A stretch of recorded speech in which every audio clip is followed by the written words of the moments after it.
What's up, family? Today we're going to talk about your why.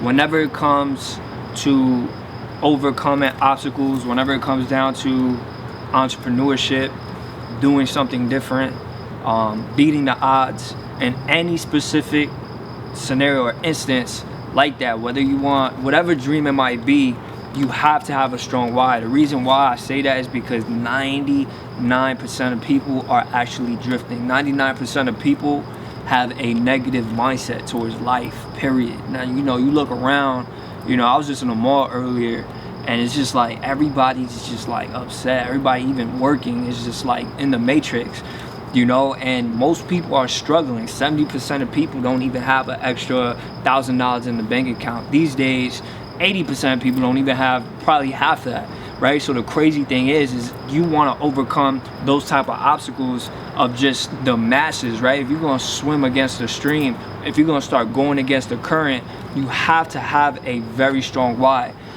Eric Worre, one of my mentors, he actually says, your why should make you cry, right? And it should be that deep. When he first said that, I really was like, it made me really reevaluate my whole why. Like, why do I do things? Why do I want to get rich? Why do I want to be an entrepreneur? There's nothing wrong with getting rich, right? It's just more so the why behind it. There's nothing wrong with being an entrepreneur, doing something different, right? But the truth is, when you decide to go down this path, when you decide that you want to do something different, do more, be more, achieve more, to give more, right? You're gonna come across people who are small-minded. Like I said, if 99% of people are already in a negative state of being, automatically you're gonna come across hate, right? This is the part of entrepreneurship not a lot of people talk about, right? At the end of the day, most people don't really want to see you win, right? And some do want to see you win, but not better than none. So the thing is you gotta stay in your own lane. You gotta stay positive and remember why you're actually doing it, right? So for me, I remember back in the days when I was saying, I just want to make money. I hate my job and this and that.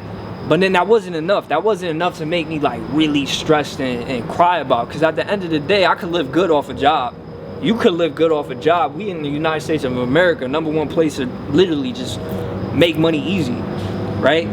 I've been all around the world. I've been Colombia. I've been all around the world, right? Third world countries where they're living off of $300, $400 a month, right? In the United States, you could get triple that, quadruple that working at Chick-fil-A, working at McDonald's, So like we're in the most blessed time to ever make money. So it's like, okay, if my why isn't that, I could make money like working a regular job, right? But and then when I really evaluated and I dug deeper, I was like, you know what?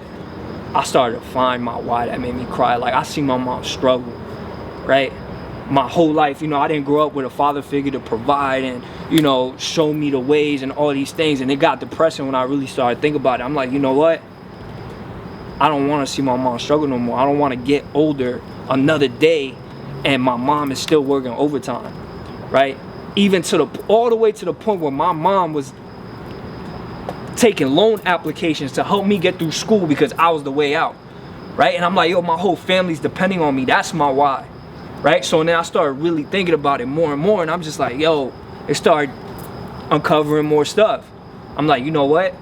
What about those nights I caught my mom crying in the car, right before she came inside? And I'm like, you know what?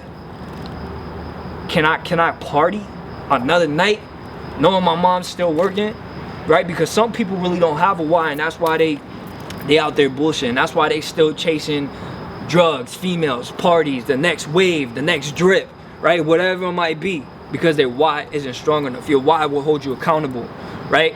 If you're serious, if you really mean it, right? Because God is only gonna give you what He knows will go through you at the end of the day, no matter what it is, whether it's network marketing, whether it's entrepreneurship, whether it's starting your store, your brand, rapping, whatever it is, right? If you're doing it for the wrong reasons, you're not gonna get blessed. You're not gonna really put in the work when things get hard, right? So for me, I think the why, what really pushes you, what you cry about when what you're thinking about, right? When nobody's around, that's what's gonna get you past that wall, right? There's this saying that I heard, and it goes like this. If you saw a house on fire right now, say the house is on fire, say the car's on fire, right? The car's on fire, is about to blow up, there's $100K in the car. Are you gonna risk your life to go inside that car to get that 100K.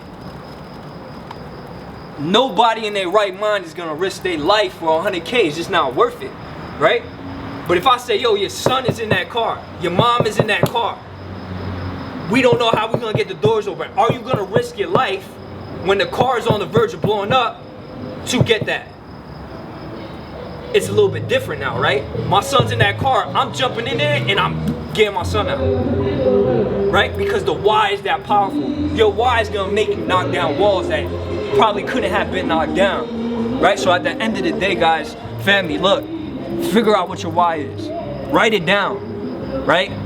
Let it remind you every single day, right? Because at the end of the day, even if it's negative, right? My situation, I'm not from the top. I didn't come from money, anything like that. But at the end of the day, it was that pain of the struggle. It was that pain growing up in the projects. It was that pain growing up without a father figure, right?